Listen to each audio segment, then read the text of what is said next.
கர்த்தருடைய பரிசுத்த நாமத்திற்கு மகிமை உண்டாவதாக. இன்றைய வேத வசனம் நீதிமொழிகள் 28:20. உண்மையுள்ள மனுஷன் பரிபூர்ண ஆசீர்வாதங்களை பெறுவான், ஐஸ்வர்யவான் ஆகிறதற்கு தீவிரிக்கிறவனோ ஆக்கணிக்கு தப்பான். நாம் ஆண்டவருக்கு முன்பாக உண்மையுள்ளவர்களாக இருக்கும்போது நாம் அவரிடத்தில் பரிபூர்ண ஆசீர்வாதங்களை பெற்றுக்கொள்கிறோம்.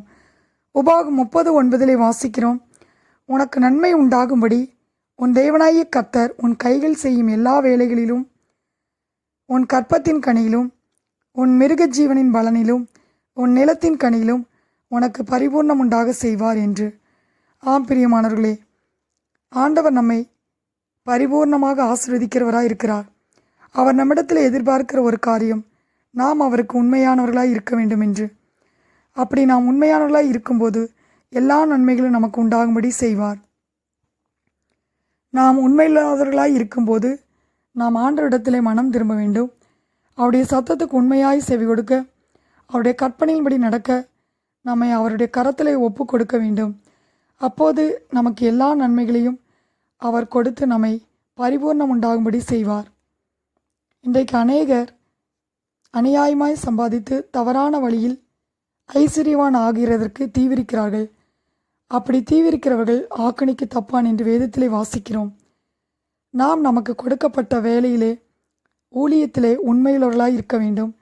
நாம் கொஞ்சத்திலே உண்மையுள்ளவர்களாய் இருக்கும்போது தேவன் அநேகத்தின் மேல் நம்மை அதிகாரியாக வைப்பார். நாம் தனிப்பட்ட வாழ்க்கையிலே நாம் அவருக்கு உண்மையுள்ளவர்களாய் இருக்க வேண்டும். நம்முடைய குடும்ப வாழ்க்கையிலே நாம் உண்மையுள்ளவர்களாய் இருக்க வேண்டும். நாம் மற்றவர்களுக்கு முன்பாக உண்மையானவர்களாய் இருக்கும்போது தேவன் நமக்கு பரிபூர்ண ஆசீர்வாதங்களை கொடுக்கிறவராய் இருக்கிறார்.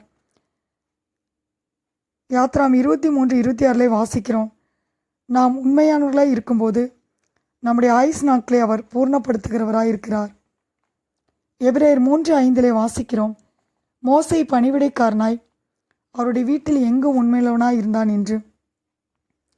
மோசே இஸ்ரவேல் ஜனங்களை வனாந்தரத்திலே அழைத்து சென்றபோது அவர்கள் நடுவிலே ஆண்டவர் வாசம் பண்ண விரும்பினார்.